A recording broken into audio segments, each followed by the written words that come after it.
IK ફાઉન્ડેશનના ઉપક્રમે લંડનના Brent town હોલમાં પરમ પૂજ્ય સ્વામી શ્રી સચ્ચિદાનંદ પરમહંસ દંતાલીવાળાના પ્રવચનો, મહર્ષિ વાલ્મીકી રચિત રામાયણ અને સંત શિરોમણી ગોસ્વામી તુલસીદાસ રચિત રામચરિતમાનસની સમીક્ષા. મંગળવાર તારીખ 26મી ઓગસ્ટ 1997, કેસેટ નંબર 1.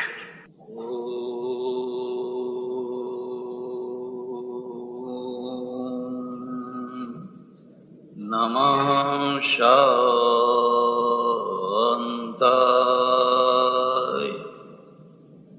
તેજસે.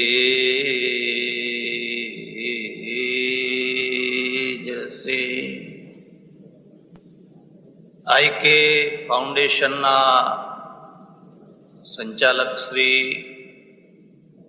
સજ્જનો અને બહેનો, મહર્ષિ વાલ્મીકી વિરચિત રામાયણ અને સંત તુલસીદાસજી દ્વારા વિરચિત રામચરિત માનસ, આ બંનેનું તુલનાત્મક અધ્યયન કરવાનો પ્રયત્ન કરવાનો છે.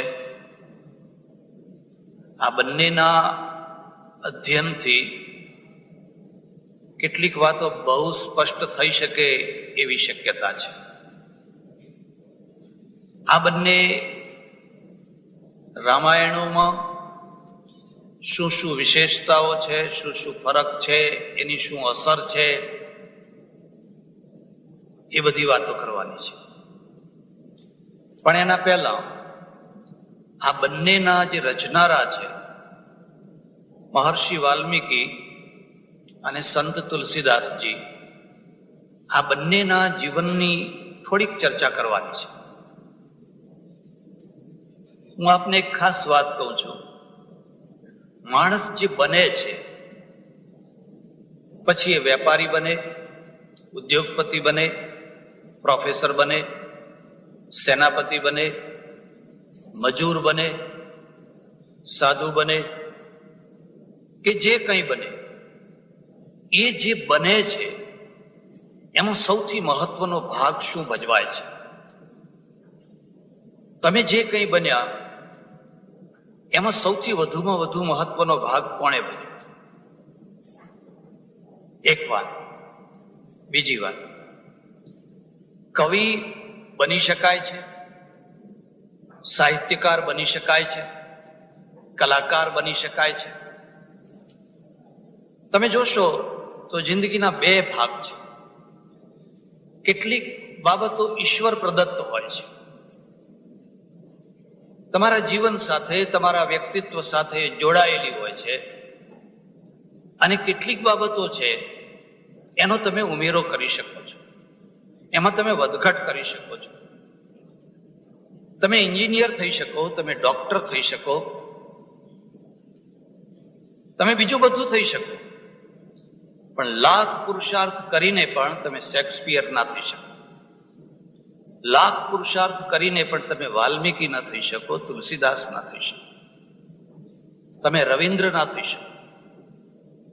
તમે કોઈ માણસને એમ કહો કે સાંજ સુધી તારે આટલી માટી અહીં ખોદવાની છે અને આટલા તગારા ભરીને પણ નાખવાના છે, એને હન્ટર બતાવો, ચાબુક બતાવો, એ માણસ માટી ખોદશે ને ત્યાં નાખશે. પણ તમે કોઈને તોપનો ગોળો બતાવીને એમ કહો કે તારે સાંજ સુધીમાં રવિન્દ્ર થવાનું છે, ત્યારે 1 મહિનાની અંદર શેક્સપિયર થવાનું છે, નહીં થાય તો હું તને તોપના ગોળે ઉડાડી દઈશ.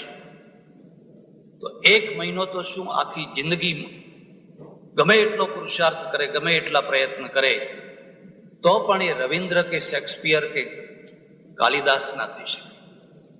એનું કારણ શું છે? એનું કારણ એ છે કે સૃજનાત્મક જે શક્તિ છે એ ઈશ્વર પ્રદત્ત હોય છે, અને જેની અંદર સૃજનાત્મક શક્તિ નથી હોતી એ પછી બીજી શક્તિનો ગમે એટલો ઉપયોગ કરી શકે. સાહિત્યની રચના, એમાં પણ અમર સાહિત્યની રચના માત્ર પુરુષાર્થથી નથી થતી હોતી. માત્ર પુરુષાર્થથી જે સાહિત્ય રચતા હોય છે, ભાગ્યે જ અમર થતું હોય છે. જે અંદરથી પ્રગટતું હોય છે, ઉછળતા બોરિંગની માફક જે નીકળતું હોય છે, એ અમર થતું હોય છે. એક ફંક્શનમાં જવાનું થયેલું, બહુ મોટું ફંક્શન, અને શરૂઆતમાં આપણા ત્યાં જેમ મંગલાચરણ કરે એમ એક બેને નરસિંહ મહેતાનું ભજન ગાયું, ઊંચી મેળી તે મારા સંતની રે. તમે સાંભળ્યું હશે કદાચ. મારી બાજુમાં એક બહુ મોટા સાક્ષર બેઠેલા, બહુ મોટા સાક્ષર બેઠેલા.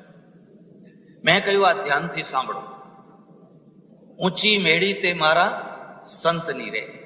અમારે તો એક ખાસ વાત છે, તમને કવિતા, ભજન, ગઝલ રચતા પહેલા જો એનું મુખડું બનાવતા આવડ્યું તો અડધું કામ પૂરું થઈ ગયું. પણ જો મુખડું બનાવતા ના આવડ્યું, પછી ઠેઠ સુધી તમે ફાંફા માર્યા જ. મુખડું છે ને એક દિશા નિશ્ચિત કરી આપે છે, એક તમારું લક્ષ્ય નિશ્ચિત કરી આપે છે, એક તમારો હેતુ નક્કી કરી આપે છે. બહુ મોટા સાક્ષર બેઠેલા. મેં કહ્યું, જુઓ, કોઈ યુનિવર્સિટીના ભણેલા માણસને આખી જિંદગી જેણે સેંકડો કવિઓના કાવ્યો ઉપર પ્રવચનો આપ્યા હોય, એને કહો કે તું આવું મુખડું બનાવ. મારે એ ભજનની ચર્ચા નથી કરવી. અદભુત ભજન રચ્યું, નરસિંહનું ભજન છે. અને એમાં એક એટલી ઊંચી ભૂમિકાએ જઈને કહે છે, ઊંચી મેળી તે મારા સંતની રે. સંતની મેળી ઊંચી કેવી રીતે થઈ ગઈ? તરત જ એના વિરોધાભાસ આગળની ટૂંકોમાં લખે છે. અડધા ઓઢ્યા, અડધા પાથર્યા. હવે જ્યાં પાથરવાનું ઠેકાણું નથી, જ્યાં ઓઢવાનું ઠેકાણું નથી, અડધા ઉપર ઓઢાડ્યા રાત. તો હવે એ મેળી ઊંચી કેવી રીતે થઈ? અને એનું સમાધાન આપે છે. જે મેળીમાં અતિથિને, અભ્યાગતને જગ્યા મળે એનું નામ ઊંચી મેળી. મેળી ઘણી ઊંચી હોય, હવેલી ઘણી મોટી હોય, પણ સગા ભાઈને જગ્યા ના મળતી. વેવાઈ આવ્યા હોય તો વેવાઈ નહીં બસ બતાવે કે હવે બસનો ટાઈમ થઈ ગયો છે. તો આલીશાન ભવન છે. કવિ કે છે, ના ના, એ ઊંચી મેળી નથી. ઊંચાઈ બે પ્રકારની છે. એક ઊંચાઈ ઈંટોના ચણતરની છે, અને બીજી ઊંચાઈ છે એમાં રહેનારની દિલાવરીની છે, એના દિલની દિલાવરીની છે. જો પેલી ઈંટોની ઊંચાઈની વાત કરવાની હોત તો આખી દુનિયા કરે છે, એમાં કઈ મોટી વાત હતી. એ તો આખી દુનિયા એ વાતો કરે છે. અને એ મકાનની જે ઊંચાઈ છે એથી તો કઈ પ્રેરણા નથી મળતી, પણ દિલાવરીની ઊંચાઈ છે. તમે આખું ભજન કોઈ જગ્યાએ હોય તો તમે સાંભળજો, તમને એટલું આમ થશે કે આ શું રચ્યું છે આ માણસ. એટલે જે સૃજન છે, નિર્માણ છે, રચના છે, એ રચના પરમેશ્વર એના વ્યક્તિત્વની સાથે જોડી દેતો હોય છે.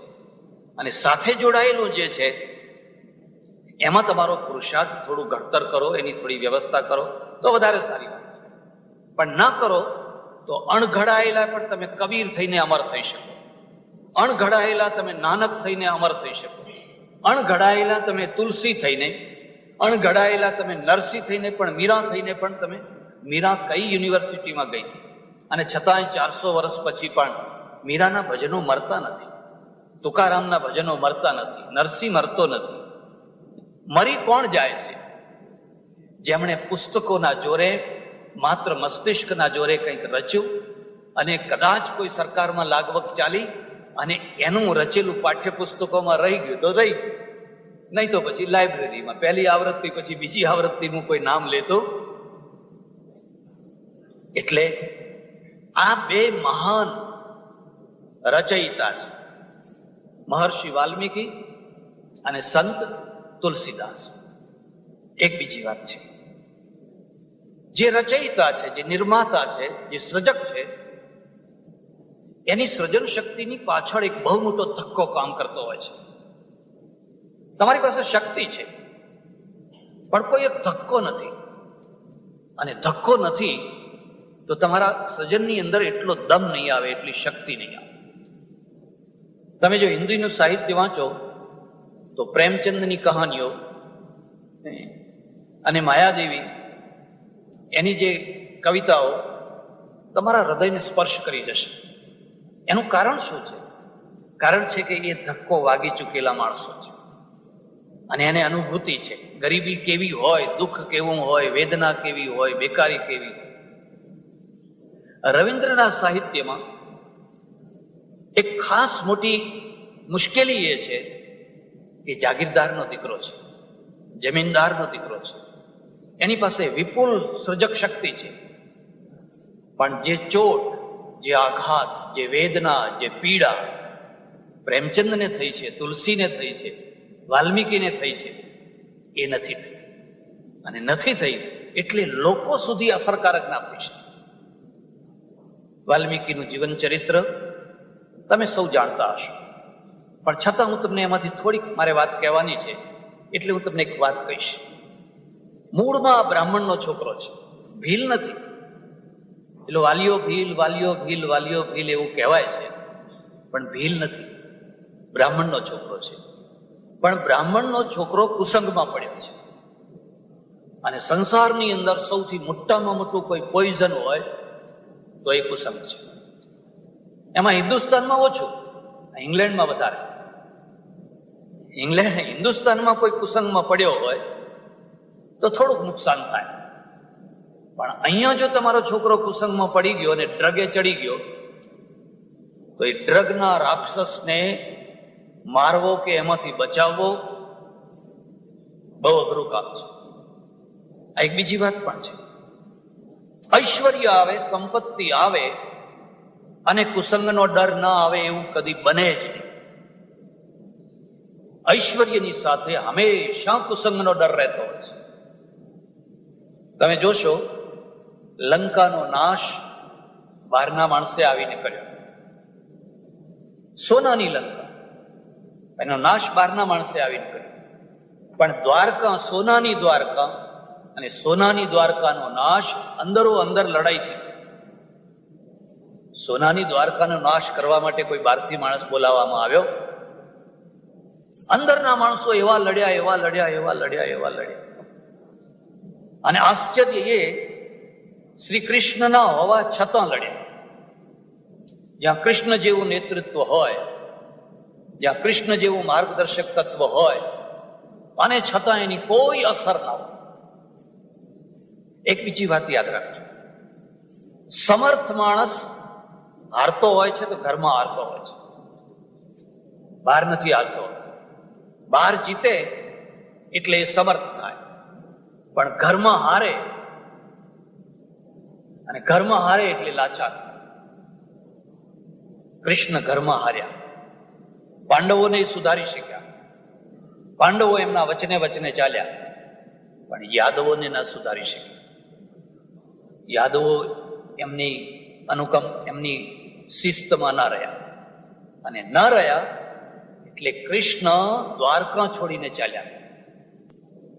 જરા વિચાર કરો, જે માણસ પાછલી જિંદગીમાં, છેવટના દિવસોમાં પોતાની રચેલી સોનાની દ્વારકા છોડી અને એકલા નીકળી પડ્યા હશે, એની મનોવેદના કેટલી મોટી હશે. કૃષ્ણ પાસેથી ઘણું શીખવાનું છે, પણ બીજું બધું ના શીખો તો કઈ નહીં. કૃષ્ણની પાસેથી મૃત્યુ શીખવાનું છે.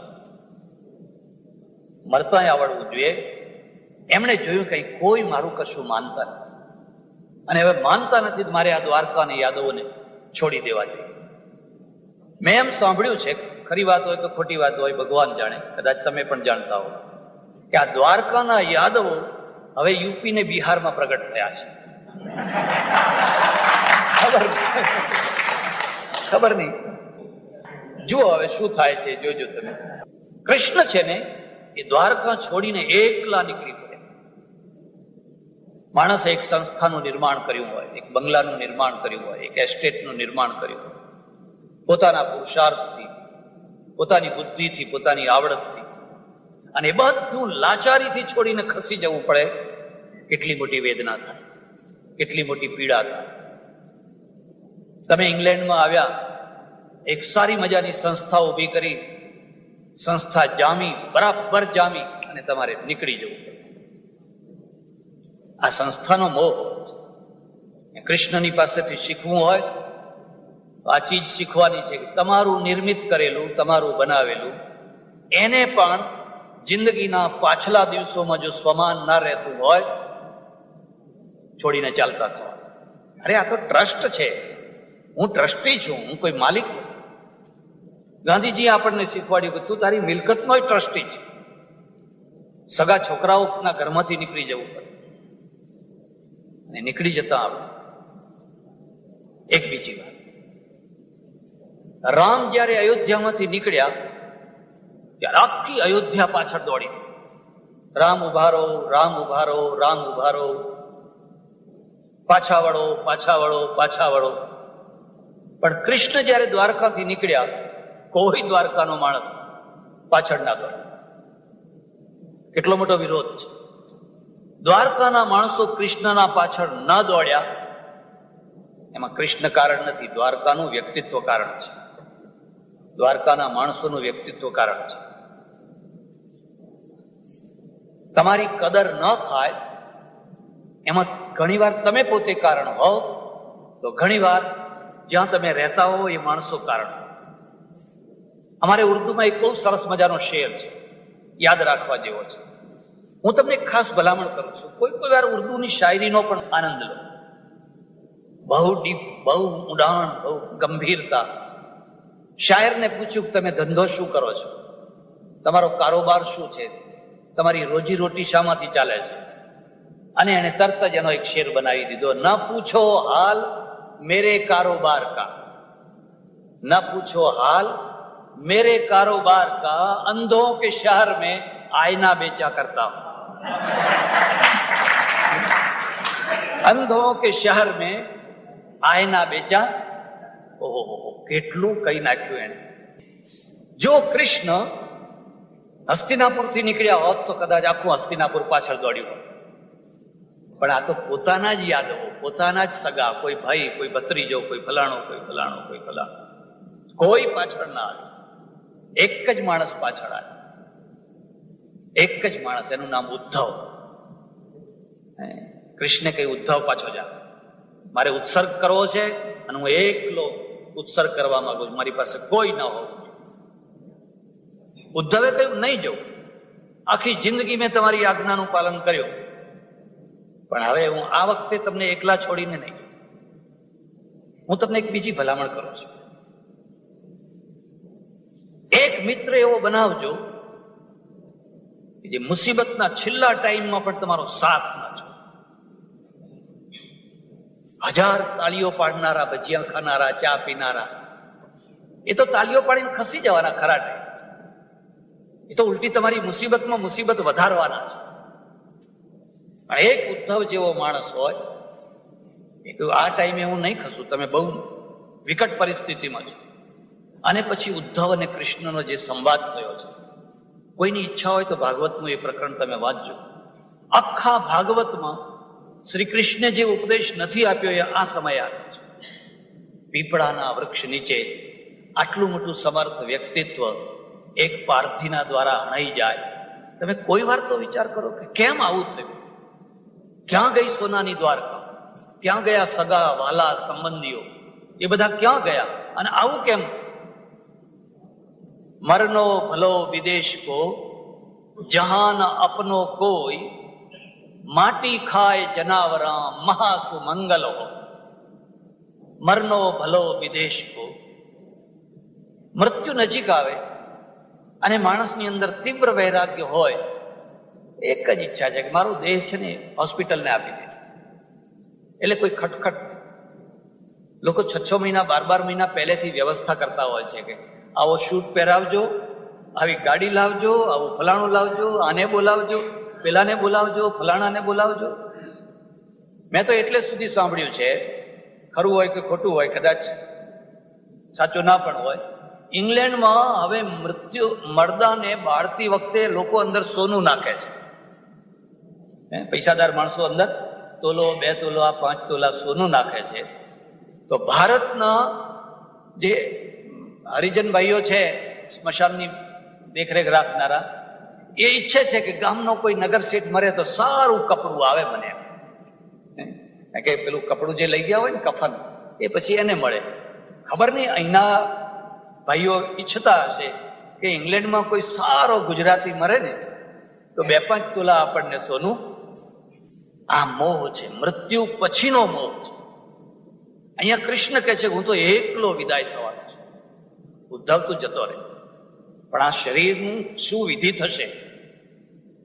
માટી ખાય જનાવરા મહાસુ મંગલ હોય. આ મારી માટી છે ને, ભલે જનાવરો ખાતા હોય અને એનાથી વધારે કોઈ આનંદ નથી.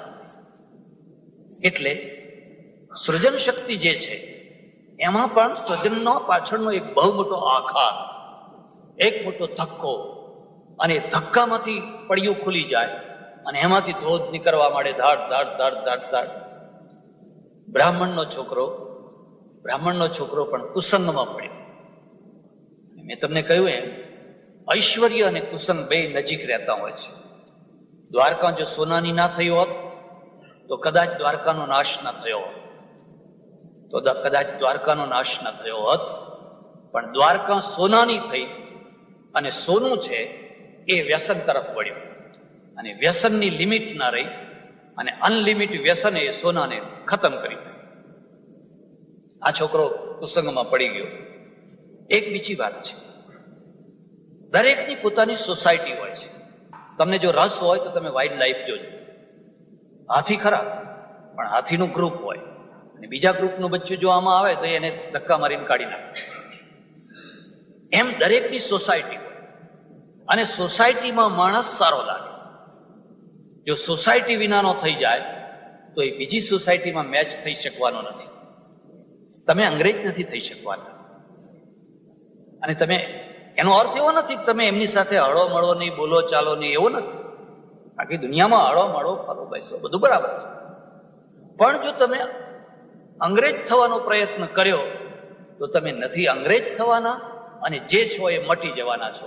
એટલે ધોબીના કૂતરા જેવી દશા ના ઘરનો નહીં ઘાટનો, એમાંથી એકે દશા ના. ચોરોના લૂંટારાઓની સાથે ભળી ગઈ. બીજું, ચડવામાં પુરુષાર્થ કરવો પડે, પતનમાં પુરુષાર્થ ના કરવો. એક ભારને ઊંચે લઈ જવો હોય તો લિફ્ટ જોઈએ, પણ ઊંચે પહોંચેલી વસ્તુ છે એને જો નીચે નાખવી હોય તો ખાલી છોડી જ દેવા. અને એ પડે છે તો કેટલે નીચે પડશે એનું કઈ કહી ના શકે. આ માણસ એટલે નીચે પડ્યો, આખી આજીવિકા લૂંટફાટમાં જ ચલાવવા. અને પછી તો માણસ આદિ થઈ જાય, એની ટેવ પડી જાય. પાપનો પહેલો ધક્કો હોય, પછી બીજો ધક્કો ઓછો થઈ જાય, પછી ત્રીજો ધક્કો એથી ઓછો થઈ જાય, ચોથા, પાંચમા, છઠ્ઠા, સાતમા એ પછી બધું નોર્મલ થઈ જાય. પછી એને એમ જ લાગે કે આ તો બધું બરાબર જ છે. ગાંધીજીને પહેલો ધક્કો વાગ્યો અને ધક્કામાંથી બચી ગયા એટલે બાપુના આગળ કહી દીધું કે મેં સોનું ચોર્યું, એક કુસંગમાં પડ્યો, માંસ ખાધું, ફલાણું કર્યું, બસ બચી ગયું. પણ જો એ પચી ગયું હોત, જો એ સ્વીકારી લીધું હોત તો પછી બચી ના શક્યા હોત. આ માણસ એટલો નીચો ગયો. સવાર પડે, એક થેલો લે, એક જોડી લે, એક તીર કામઠું લે, જંગલમાં નીકળી પડે, પશુઓને મારે, પક્ષીઓને મારે અને આવતા જતા યાત્રાળુઓને લૂંટે. એમાં આજીવિકા ચાલે ઘરની. એક બીજી વાત યાદ રાખજો, જ્યારે પણ કોઈ માણસનો ઉદ્ધાર થયો છે, કાં તો કોઈ સ્ત્રીના દ્વારા થયો છે, કાં તો કોઈ સંતના દ્વારા થયો છે. એના ઘરમાં જો સ્ત્રી હોય અને સ્ત્રી જો ઊંચી જાતની હોય તે પુરુષને સુધારીને છોડશે. ભલે ટાઈમ લાગે પણ એ સુધારીને છોડશે, ખોટું ના લગાડશે. સ્ત્રીઓના દ્વારા સુધરેલા પુરુષોની હજારો કથાઓ છે, પણ પુરુષોના દ્વારા સુધરેલી એક પણ સ્ત્રીની કથા નથી. કોઈ પુરુષે એની વંઠી ગયેલી સ્ત્રીને ત્યાગથી, પ્રેમથી, તપસ્યાથી, ફલાણાથી, સહન શક્તિથી સુધારી હોય એક પણ એવી કથા. હા, એની હત્યા કરી શકે, એને કાઢી મૂકી શકે, એને બાળી નાખી શકે, એવું તો બધું ઘણું કરી શકે, પણ સુધારી શકે આજ સુધી મારા સાંભળવામાં એવી એક પણ કથા નથી. અને નથી આવી એટલા માટે આપણે સ્ત્રીને મહત્વ આપીએ છીએ. આપણે સ્ત્રીને મહત્વ આપીએ છીએ, એને પ્રણામ કરીએ છીએ, એને વંદન કરીએ છીએ. એ માતૃરૂપમાં મહાન છે, એ પત્ની રૂપમાં મહાન છે, એ ભગિની રૂપમાં મહાન છે, એક રૂપમાં મહાન છે. મારી બાયપાસ સર્જરી થઈ મદ્રાસમાં, 3-4-5 દિવસ થયેલા. એક શીખ ડોક્ટર મારી પાસે બેસે, ગુરુ ગ્રંથ સાહેબની વાતો કરે, હું પણ થોડી ચર્ચા કરું, જરા મિત્ર જેવા થઈ ગયા. અને એવું કહેવાય છે કે બાયપાસ કરે ત્યારે માણસ ઇમોશનલ થઈ જાય, એની લાગણીઓ વધારે થાય. હું પણ એટલો બધો ઇમોશનલ થઈ ગયેલો, એટલો બધો ભગવાન પ્રત્યે. એવામાં સમાચાર આવ્યા કે એક ફલાણા સંત તમને મળવા આવે છે, તમને જોવા આવે છે. કેટલો આનંદ થાય, કોઈ મોટો માણસ આપણને જોવા આવે બીમારીના ટાઈમે. 1-2 નર્સો ઉભેલી, નીકળો નીકળો નીકળો નીકળો, બહાર નીકળો બહાર નીકળો બહાર નીકળો. એ નર્સોને બહાર કાઢી મૂકી. મને ના ગમે, પણ ગમે કે ના ગમે, તમારે દુનિયામાં રહેવું છે તો તમારા ગમાના દ્વારા જ તમે રહી શકો નહીં. તમારે બીજાનો ગમો અણગમો પણ સ્વીકારવો જોઈએ. સંત આવ્યા, મળ્યા, બહુ આનંદ થયો, વિદાય થયા. અને પછી પેલી લાગણી પ્રધાનતાની અંદર હું બોલવા લાગ્યો, ડોક્ટર, સ્ત્રી મહાન છે, સ્ત્રી પવિત્ર છે, સ્ત્રી પવિત્ર છે. માંથી વધારે દુનિયામાં કશું પવિત્ર નથી. એક તરફ 1000 ગંગાઓ હોય અને બીજી તરફ એકલી મારી માં હોય, તો હું પહેલા માના ચરણોમાં વંદન કરું, પછી ગંગાજીનું આચું. અને માં અભણો હોય, ગંધાતી હોય, ચોખ્ખી કપડા શુદ્ધ ના હોય, તો એ માં છે. એટલે પેલા ડોક્ટર છે, એ ડોક્ટર મને કહે છે કે સ્વામીજી, માં તો પવિત્ર છે જ, શું પત્ની એ પવિત્ર છે? ડોક્ટર, પત્ની એ પવિત્ર છે. કેવી રીતે? મેં કહ્યું, કોઈ વાર એકલા તમે યાત્રા કરવા નીકળજો, કોઈ ધર્મશાળામાં જજો અને જઈને મેનેજરને કહેજો કે એક રૂમ આપશો. એ જોશે કે એકલા જ છે, જાઓ જાઓ જાઓ, પેલા વરંડામાં જઈને સુઈ જાઓ, પથારી કરીને સુઈ જાઓ. રૂમ નહીં આપે. અને સાથે જો બાલ બચ્ચા હશે ને, તરત જ રૂમ ખોલી આપશે. આ રૂમ આપ્યો એ તમને નથી આપ્યો, પેલીને આપ્યો છે. તમે એકલા હતા ત્યારે તો પેલા રવેશીમાં કહી દીધું, જાઓ સુઈ જાઓ એમ. અરે ભાડે મકાન જોઈતું હોય તો એ લોકો પૂછે કે પરણેલા છો કુંવારા છો? અને પરણેલા હોય તો રૂમ ભાડે મકાન આપે, ને ના પરણેલા હો તો આવું થયેલું. મુંબઈમાં આવેલો એક માણસ અને બિચારો થાકી ગયો, દરેક જગ્યાએ આ જ પ્રશ્ન, પરણેલા છો કુંવારા છો? હવે માણસ કુંવારો ખરેખર, કોઈ જગ્યાએ ભાડે મકાન ના મળે. છેવટે એને કહી દીધું પરણેલો છો. તમારા પત્ની ક્યાં છે? એ તો એના બાપના ઘેર પ્રસૂતિમાં ગઈ છે. એટલે કોઈ વિશ્વાસ કર્યો, રૂમ આપી દીધો. આ વચ્ચેનો પીરિયડ છે ને એ બહુ મહત્વનો છે. 1.5-2 મહિના આવશે. 1.5-2 મહિના સુધી એને કઈ લોકોને ચા પીવડાવી, કઈ નાસ્તા કરાવ્યા, અને આખા મહોલ્લાને પોતાનો કરી લીધો. એમાં એક દિવસે તો પેડા લઈ નીકળ્યો. કેમ કે શું? બાબો આવ્યો, બાબો આવ્યો, બાબો આવ્યો. બધાને પેડા ખવડાયા. સારું સારું સારું સારું. 2-3 દિવસ થયા હશે. એ પહેલા આપણે ત્યાં બાથરૂમ નતા, બહાર હોય પથરો મૂક્યો હોય, એના પર લોકો નાવા બેસે. એ પોકે ને પોકે, રડે ને નાતો જાય ને રડતો જાય. બધા ભેગા થઈ ગયા. અરે ભાઈ શું થયું, શું થયું? એ બાબો ને એની માં બેય મરી ગયા, એની માં બેય ગુજરી ગયા. એમ તો છાનો જ ના રહે. એટલે પેલા કહે છે, તમે ચિંતા ના કરો, અમે તમને અહીંથી બીજી કન્યા આપશું. એટલે પેલો મનમાં કહે છે કે આ તો સારું થયું, ઘરે મળ્યું. અને એટલે અમારે પુનિત મહારાજ થયા. એ પુનિત મહારાજે એક વંદન ગીત લખેલું છે. એમાં પહેલું વંદન, ફલાણું વંદન, બીજું, ત્રીજું, ચોથું, અને પછી લખ્યું છે 5મે પુનિત પરણેતરને, 5મે પુનિત પરણેતરને માનવ પદ દીધું હો રામા. એને મને માણસ બનાવ્યો. ત્યાં સુધી હું માણસ, એના કારણે હું માણસ બન્યો. પછી લોકોને જરા ના ગમ્યું કે આ વળી પરણેતરને તો આટલું માન અપાતું હશે, એટલે પરમેશ્વર લખી દીધું. પહેલા પરણેતર શબ્દ લખેલો. એટલે હવે લોકો પરમેશ્વર એવું બોલે છે, પાંચમે પરમેશ્વર ને હોય, પહેલા પરમેશ્વર ને. એટલે મેં કહ્યું, ડોક્ટર, પત્ની પણ એટલી જ પવિત્ર છે. પણ ડોક્ટર તો કાચો નથી. ડોક્ટર મને કહે છે, મને જરા કહેતા સંકોચ થશે, પણ મારે થોડું કહેવું જ પડશે, માફ કરજો. મને કે રજસ્વલા થઈ હોય એ સ્ત્રી પવિત્ર છે? એ 4 દિવસો જે એના હોય એ દિવસોમાં પણ સ્ત્રી પવિત્ર છે? મેં કહ્યું, સ્ત્રીનું પૂરું વ્યક્તિત્વ એના એ 4 દિવસો છે. જો એના એ 4 દિવસો ના હોય તો એ કોડીની છે, એની કોઈ કિંમત નથી. એની કોઈ કિંમત નથી. ફિલામેન્ટ ઉડી ગયું હોય એવા બલ્બની, પછી ગમે એવો દેખાવડો બલ્બ હોય, પણ એનું ફિલામેન્ટ જ ના હોય તો એ બલ્બની શું કિંમત છે?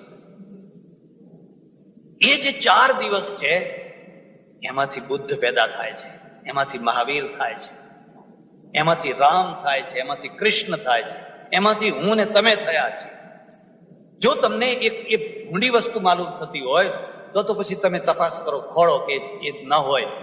ના, કે એવું તો ના થાય. સ્ત્રી પવિત્ર છે, સ્ત્રી અપવિત્ર નથી. અપવિત્રતા આપણા મનની વસ્તુ છે. એટલે જ્યારે પણ કોઈના જીવનમાં પરિવર્તન આવ્યું છે, કોઈ સ્ત્રીની તપસ્યાથી, અને જો ઊંધી સ્ત્રી મળી હોય, ઉલટી મળી હોય, તો એનું વધારે પતન કરે.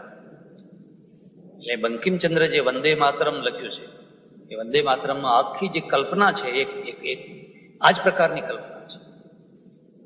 એની પત્ની, એના બાળકો, એને એક જ ઈચ્છા, તમે ચોરી કરો, તમે લૂંટ કરો, તમે જુલમ કરો, જે કરવું હોય કરો, પણ અમારી આવશ્યકતાઓ પૂરી કરો, અમારી જરૂરિયાતો પૂરી કરો, અમારે એના સાથે કઈ લેવા દેવા નહીં.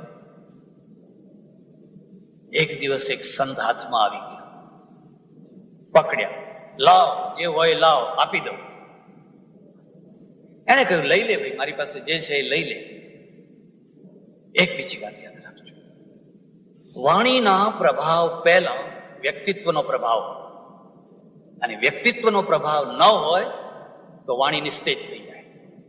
વ્યક્તિત્વનો અર્થ રૂપાળા હોવું એવું જરૂરી નહીં, પણ વ્યક્તિત્વનો અર્થ છે તમારા રોમે રોમમાંથી એક નિશ્ચિત પ્રકારનો મેસેજ નીકળતો હોવો જોઈએ. અષ્ટાવક્ર હોય કે ગાંધીજી હોય, તમારા રોમે રોમમાંથી એક નિશ્ચિત પ્રકારનો સંદેશો નીકળતો હોવો જોઈએ. એણે કહ્યું, ભાઈ તું આ જ ધંધો કરે છે? હા, આ જ ધંધો કરું છું. શા માટે? મારા બાલ બચ્ચા માટે. બીજી વાત, ખોટું ના લગાડતા, પુરુષની આવશ્યકતા બહુ ઓછી. આ બધું શોપિંગ સેન્ટર બધું બહેનો ઉપર જ ચાલે છે. 2 લહેંગા અને 2 જબ્બા હોય, 12 મહિના નીકળી જાય. એને ઇસ્ત્રી કરી તોય ભલે, ના કરી તોય ભલે, આમ માથામાં ઠીક છે બધું. અને બધું શોપિંગ છે. હવે પહેણે તો 200 સાડીઓ હોય તો હજુ લાવો લાવો લાવો લાવો. એટલે આવશ્યકતા બધી ત્યાં છે. અને પુરુષને બહુ આનંદ આવે પહેરવામાં નહીં, પહેરાવામાં આનંદ આવે. લાવી આપે, દોડીને લાવી આપે. તો આ શા માટે કરે છે? કેમ? મારી પત્ની માટે, મારા બાળકો માટે. આ બધું ભોગવવું પડશે. કર્મનું ફળ, કર્મનો બદલો આજ નહીં તો કાલે, કાલે નહીં તો પરમ દિવસે જરૂર ભોગવવો પડશે. કદી તે વિચાર કર્યો કે આ ભોગવવાનું થશે ત્યારે આ બધા આવશે ભેગા? જરૂર આવશે. જ્યાં પૂછ્યા અને પૂછવા જાય છે, પાણાને બાંધીને જાય છે. હું પૂછીને આવું, તમે કદાચ છટકી જાવ તો સૌએ કઈ જે કરે એ ભરે, અમારે કઈ લેવા દેવા, તમારી જવાબદારી છે. બસ અહીંથી એક આઘાત, અહીંથી એક પીડા શરૂ થઈ, અહીંથી એક વેદના શરૂ થઈ. તો હું જે કરું છું, હું જેના માટે કરું છું, એને તો કોઈ કોડીની કિંમત નથી. તમે ઉજાગરા કર્યા, તમે કેટલા દુઃખો ભોગવ્યા, અને જેના માટે ભોગવ્યા એને એની નજરમાં તમારી કોડીની કિંમત ન હોય. અહીં સુધી અડધો વૈરાગ. એ જે માણસો છે એને સૌથી વધારેમાં વધારે લાગણી તમારા દુશ્મનો ઉપર. તમારા ઉપર પ્રેમ ના હોય, લાગણી ના હોય તો સમજી શકીએ, પણ જે તમારા દુશ્મનો છે એ દુશ્મનો ઉપર એને વધારે ને વધારે પ્રેમ હોય, વધારે ને વધારે લાગણી હોય, તો તમારા અંદર એક વેદના થાય કે શા માટે આ કરું છું, કોના માટે આ કરું છું. બસ અહીંથી એક પરિવર્તન થઈ ગયું, લાઈન બદલાઈ ગઈ. પેલા સાધુની પાસે, સંતની પાસે આવ્યા, છોડ્યા, મને રસ્તો બતાવો. હું આજ સુધી આંધળો હતો, ભૂલ્યો હતો, ભટક્યો હતો, હવે મને રસ્તે ચડાવો. એક બીજી વાત છે, સાધના પછી એ સ્કૂલની હોય કે અધ્યાત્મની હોય, એકડાથી જ શરૂ કરવી જોઈએ. એકડાથી જ શરૂ કરેલી સાધના સફળ થતી હોય છે. તમે એને પહેલા દિવસે કુંડલી જગાડવાની વાત કરો, એને પહેલા દિવસે વેદાંતની વાત કરો, સાક્ષાત્કારની વાત કરો, સાંભળનારનો દોષ નથી, સંભળાવનારનો દોષ છે. એકડાથી શરૂ કરો. બેટા તું રામ રામ કર, રામ રામ રામ રામ રામ રામ રામ રામ કર, બીજું કશું કરવાનું નહીં. આ માણસ રામ રામ કરવા બેસી ગયા. 12 વર્ષ સુધી પલાઠી વાળીને એક જગ્યાએ બેઠા. પેલી તરફથી મન ઊંચું થઈ ગયું, એવું મન બગડી ગયું, હવે એ તરફ નજર કરવાની એ ઈચ્છા નથી, અને આ તરફ મન એવું ચોંટી ગયું. હું તમને એક બીજી વાત પણ કહું છું, અનુભવ કરવો હોય તો કરી જોજો. જેમ ચાની મજા આવે છે, વ્યસનની મજા આવે છે, ખાવાની મજા આવે છે, એમ ભગવાનનું નામ જપવાની પણ મજા આવે છે. જો મજા ના આવતી હોત તો આજે કરોડો માણસો જે જપ કરે છે કરતા જ ના હોય. જેમણે કદી જપ કર્યા જ નથી ને એમને કશી ખબર નથી, એમને કશી ખબર નથી. પણ જ્યાં તમારું મન જપમાં લાગે તુહી પછી એમ થાય કે આ લોકો સમય ના બગાડે તો સારું, આ લોકો સમય બરબાદ ના કરે તો સારું. ગુરુ નાનક દેવ ફરતા ફરતા અફઘાનિસ્તાન પહોંચ્યા અને એક મસ્જિદમાં ઉતર્યા. અમારે ત્યાં 2 માર્ગ છે પહેલેથી, આચાર્યોનો માર્ગ અને સૂફીઓનો માર્ગ. આચાર્યોને શું હોય, આ પાણી નહીં ચાલે, આનું અડેલું નહીં ચાલે, આનું નહીં ચાલે, આ નહીં ચાલે, આવું નહીં ચાલે, દૂધમાં રોટલી બનાવો, કેળાના પાણીમાં રસોઈ બનાવો, આ રસોઈ નહીં ચાલે, નળનું પાણી નહીં ચાલે. અને પેલાને શું હોય, બધું ચાલે, બધું ચાલે, કશું ના ચાલે એવું કઈ. અમેરિકા જવાનું થયેલું, એક મોટેલમાં ઉતારો આપ્યો મને આપણા સુરતી ભાઈઓ. પછી મને વાત કરી કે અહીંયા તમારા પહેલા એક બહુ મોટા સંત આવ્યા, એરપોર્ટથી લઈ આવ્યા, મોટેલમાં લઈ આવ્યા, તો ઉતર્યા જ નહીં ગાડીમાંથી. મેં કહ્યું કેમ? એમ તો કે આ મોટેલના કોઈ રૂમમાં હું નહીં ઉતરું, ખબર નહીં એમાં કોણ કોણ રહ્યું હોય અને શું શું કર્યું હોય, મારે આ રૂમમાં રહેવું. મેં કહ્યું પછી કે અમે તો એક ડોક્ટર મળી આવ્યા હોટલ વિનાના, પટેલ ડોક્ટર. એમને કહ્યું ભાઈ આ મહારાજ આવા છે ને એ કોઈ મોટેલમાં રહેવા તૈયાર નથી, તો તમારે ત્યાં ઉતારો આપશો? કે વેલકમ, આવો લાવો. એમ એક બીજા માતાજી એવા, મને એને વાત કરી કે માતાજી એવા આવેલા, એ ઉતર્યા તો ખરા પણ ઉપરથી માંડીને નીચે સુધી બધું ધોડાઈ નાખ્યું, છત બત બધું ધોડાઈ પોતું કરાવી નાખ્યું. આ ડોક્ટરના ત્યાં લઈ ગયા. હવે ડોક્ટરના ત્યાં એક મુશ્કેલી થઈ ગઈ અજાણતા. અમેરિકામાં છે ને ઘરમાં જવાના 2 રસ્તા, એક ગેરેજમાંથી જવાય અને એક પેલા બીજા દરવાજાથી જવાય. એ ગેરેજમાંથી તો પહેલા રસોડું આવે ને રસોડામાં ફ્રીજ ને ફ્રીજ ઉઘાડું અને ઉઘાડા ફ્રીજમાં ઈંડા, ફ્રીજ પેલું ઉઘાડું એટલે પેલા ગાડી જલ્દી બંધ કરો એમ કે બંધ કરો. પછી કે ત્યાં રહ્યા. મેં કહ્યું એ તો ઠીક છે કે તમારી મોટેલમાં ના રહ્યા, એનો તો કશો વાંધો નહીં, પણ એમને એટલું તો પૂછવું હતું કે આ વિમાનની સીટમાં બેઠા એમાં તપાસ કરી હતી પહેલા કોણ બેઠું હતું અને શું કરતું હતું. કદી આવી વાતોથી પ્રભાવિત ન થશો. આ આડંબર છે, આ કોઈ પવિત્રતા નથી, આ કોઈ નૈતિકતા નથી, આ કોઈ ઉચ્ચતા નથી, આ દંભ છે, આ આડંબર છે. સુફીઝમ જે છે એમાં આવો કોઈ આડંબર. અને હું તમને બીજી વાત પણ, તમે ગમે ત્યાં સુઈ જાઓ એની કોઈ અસર નથી, તમારા મગજ ઉપર અસર છે. જો તમને એમ કહેવામાં આવે કે આ ઘરમાં ભૂત રહે છે, બસ આખી રાત પછી તમને ભૂત દેખાશે, કારણ કે તમારા મગજમાં ભૂત આવી. પણ તમને ખબર ના હોય તો ઘસઘસાટ ઊંઘ આવી જવાની છે. એમ તમને કોઈ કહે કે આના ઉપર ફલાણો બેઠો હતો, આમ થયું હતું, તેમ થયું હતું, ફલાણું થયું તો તમારા મગજ ઉપર એની અસર. બાકી નહીં તો એ તો પદાર્થો છે, એની કોઈ અસર નથી. એટલે એક આચાર્ય માર્ગ છે જેમાં અને ડગલે ને પગલે લોકોને પ્રભાવિત કરવા માટે આ રસ્તો લીધેલો છે. અને લોકો બહુ પ્રભાવિત થાય, બહુ ખુશ થાય. મહારાજ કે કહેવા પડે, ખોડિયું અભડાવતા નથી. ભલે ફોરેનમાં જાય છે પણ ખોડિયું અભડાવતા. હવે એમને કોણ સમજાવે કે દેશનું પાણીમાં જેટલા બેક્ટેરિયા છે એટલા બેક્ટેરિયા અહીંના પાણીમાં, અહીં તો ચોખ્ખું પાણી છે. ચાલો એ ચર્ચા નહીં. બીજું સુફીઝમ છે ને, આપણે સંત અને પેલા સુફી કે એમાં કોઈ આભડછેટ નહીં, કશો વાંધો નહીં. જઈને મસ્જિદમાં ઉતર્યા, ત્યાં તો બધા મુસલમાનો, મસ્જિદમાં ઉતર્યા ને પગ છે ને કિબલા તરફ થઈ ગયા અજાણતા. એટલે કોઈએ ફરિયાદ કરી, આ કયો માણસ આવ્યો છે, આટલો વિવેક નથી, વિનય નથી. ત્યાંનો સુલતાન એને કહ્યું, ગાય કોણ છે?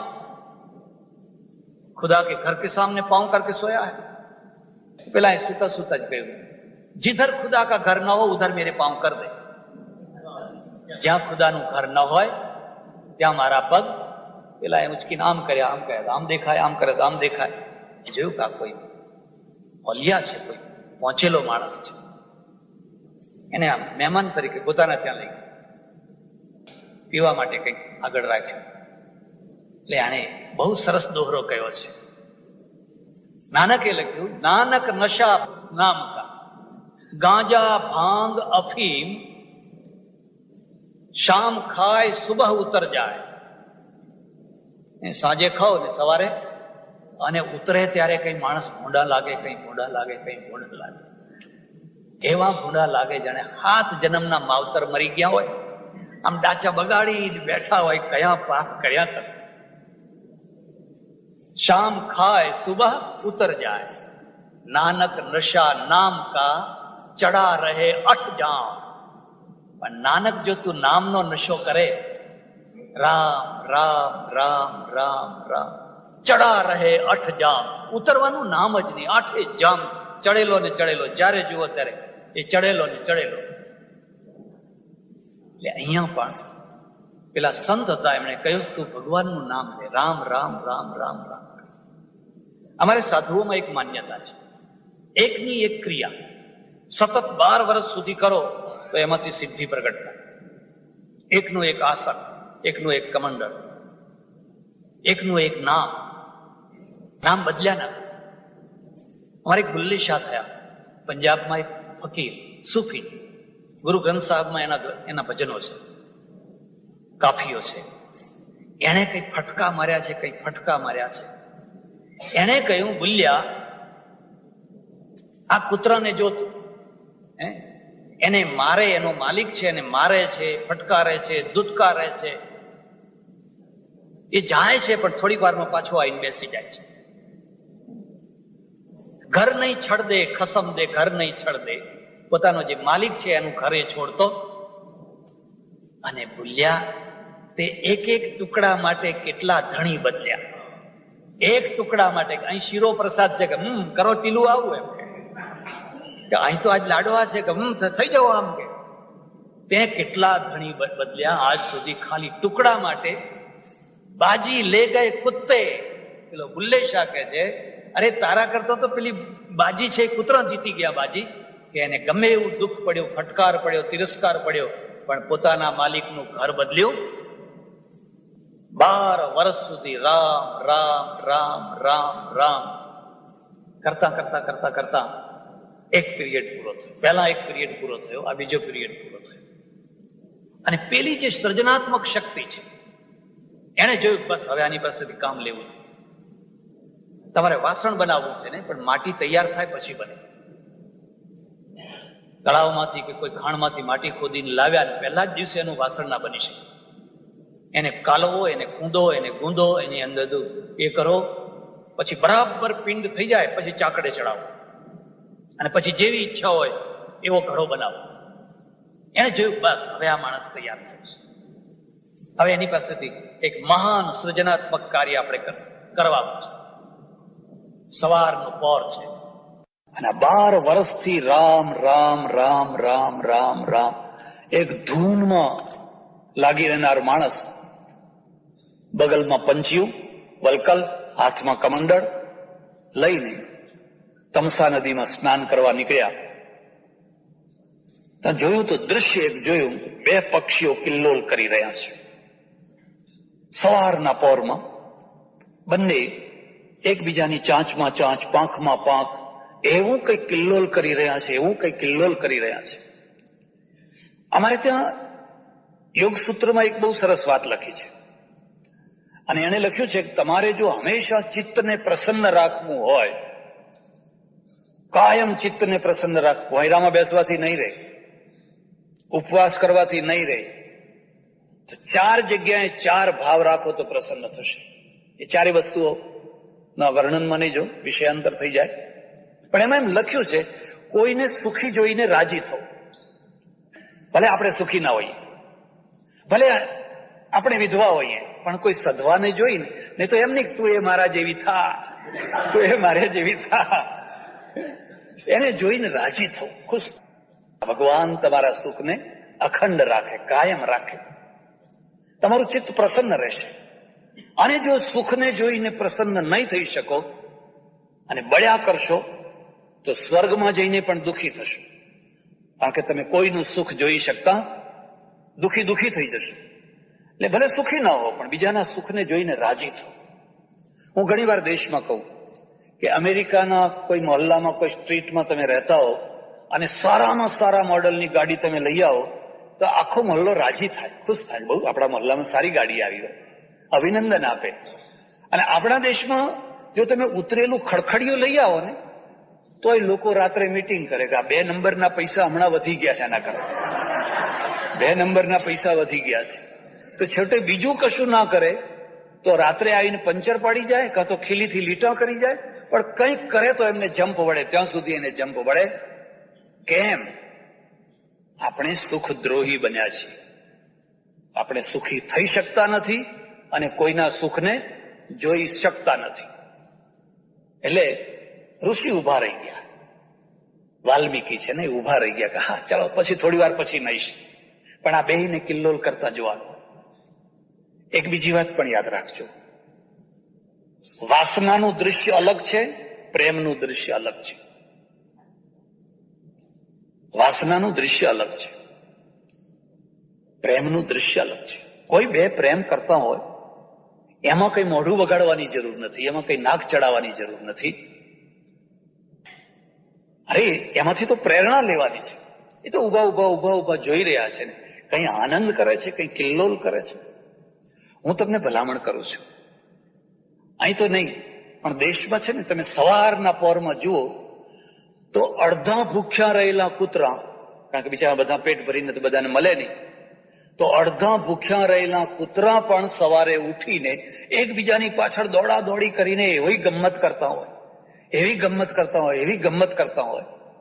અને ત્યારે એમ થાય કે અલ્યા આ કૂતરા આટલી બધી ગમ્મત કરે છે અને આ ઘરમાં ઉઠેલા માણસો શું કરે છે? એ દાંતિયા કરતા હોય, જેમ પેલા વાંદરી દાંતિયા કરતા હોય ને એકબીજાના ઉપર. સવારના જે દાંતિયા શરૂ થાય ને રાત્રે કદાચ ઊંઘતી વખતે બંધ થાય તો થાય ને, તો ઘણી વાર રાત્રે પણ ઘણાના દાંત ઉગાડા જ રહી જાય કે આ રાત્રે પણ આપણી આ પદ્ધતિ બંધ થવી જોઈએ. ઋષિ જયારે આ દૃશ્ય જોઈ રહ્યા છે, તલ્લીન થઈને, તન્મય થઈને, તો એમને ખબર નથી કે એક બીજી ઘટના પણ પાછળ ઘટી રહી છે.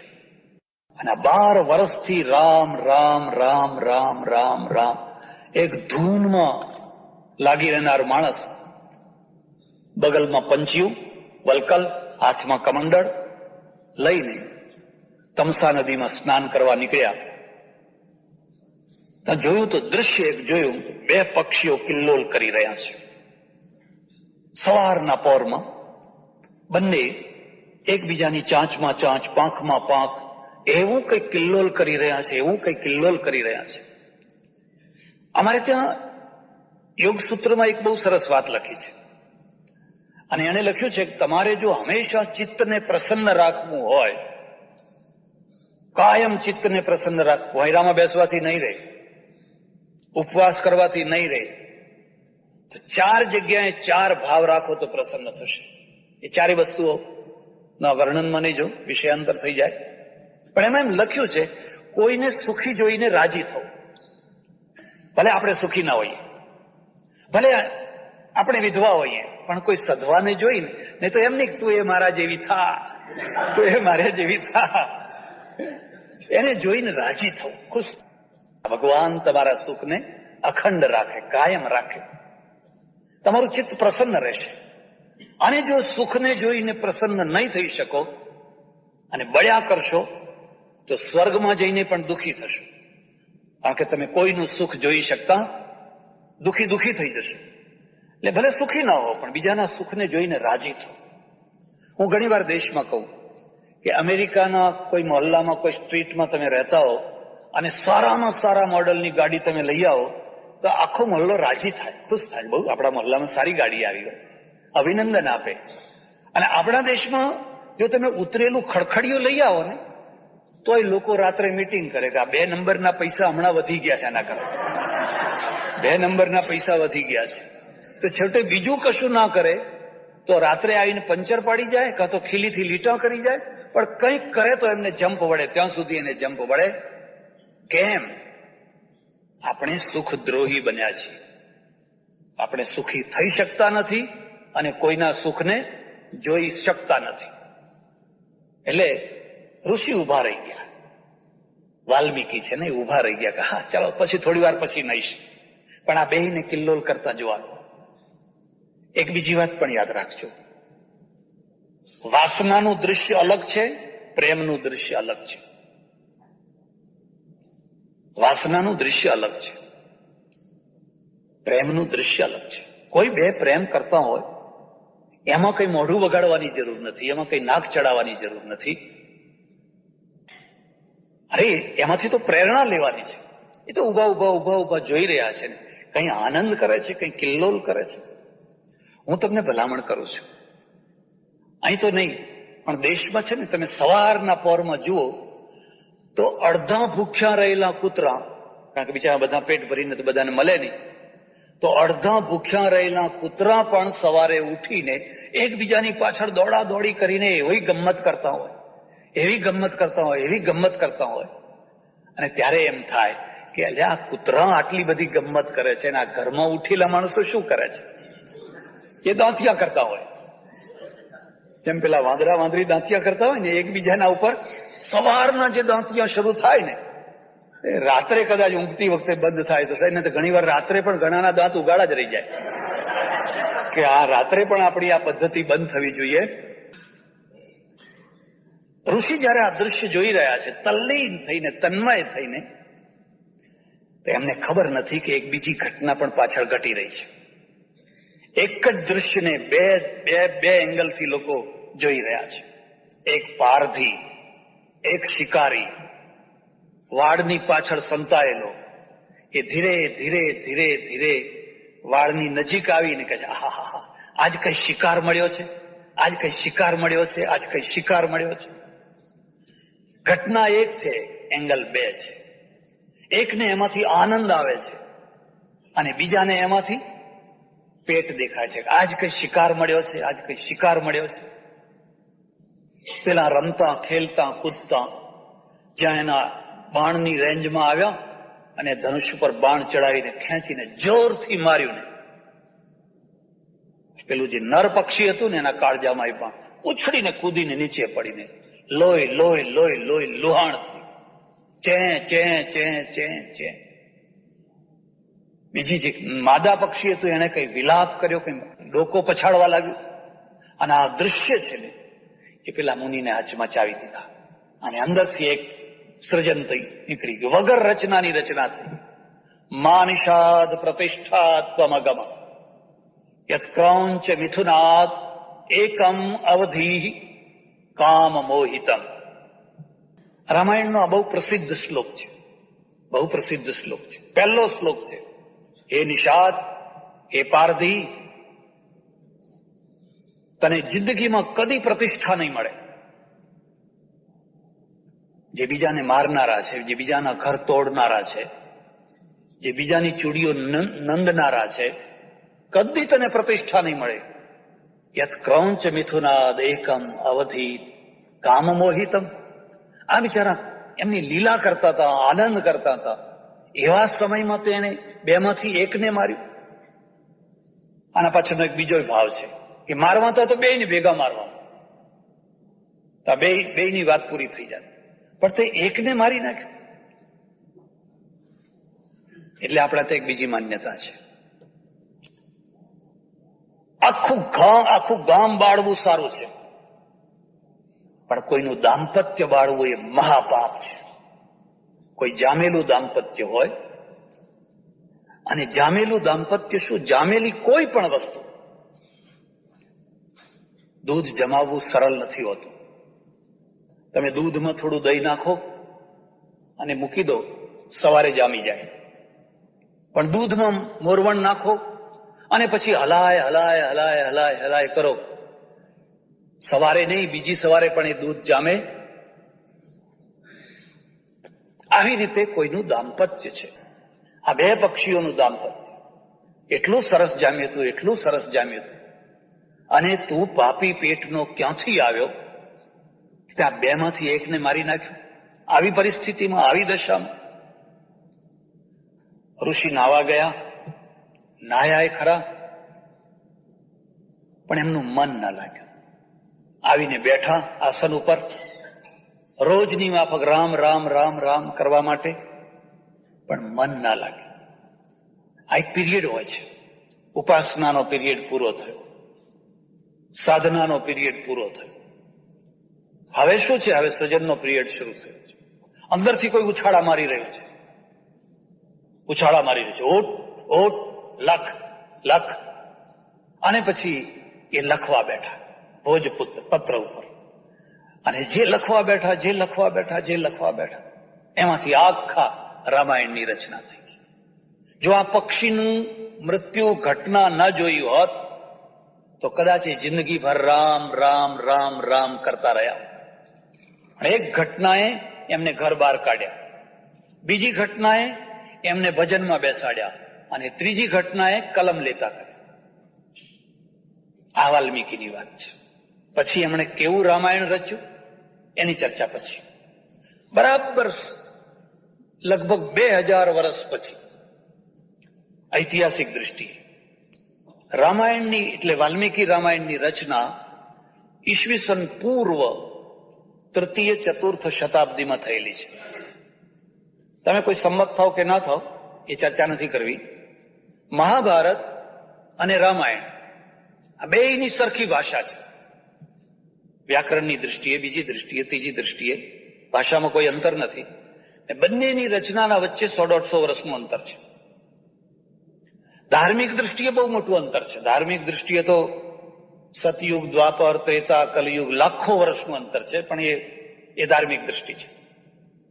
બરાબર 2000 વર્ષ પછી, એટલે 16મી શતાબ્દીમાં રામાયણનું એક નવું રૂપ આપણી પાસે આવે છે. અને નવું રૂપ લાવનાર છે ગોસ્વામી તુલસીદાસ. તુલસીદાસની વાત પણ તમે જુઓ. તુલસીદાસ પાછલી જિંદગીમાં માંડ ઉપાસના કર્યા પછી પ્રાપ્ત થયેલું સંતાન છે. એવું કહેવાય છે કે યુવાવસ્થામાં જે સંતાન થાય બળવાન થાય, સશક્ત થાય. બહુ રીબાવીને ઘણા જપ તપ વ્રત નિયમ આ બધું કરીને પાછલી જિંદગીમાં જે સંતાન થાય એ બુદ્ધિશાળી થાય. એ વિષયોના આવેગમાં થયેલું સંતાન નથી. પેલું તો આવેગોમાં થયું હોય. આ તો કેટલી દેરીએ દીવા કર્યા છે, કેટલા જપ તપ કર્યા છે, અને ઈશ્વરમય જીવન થઈ ગયું છે.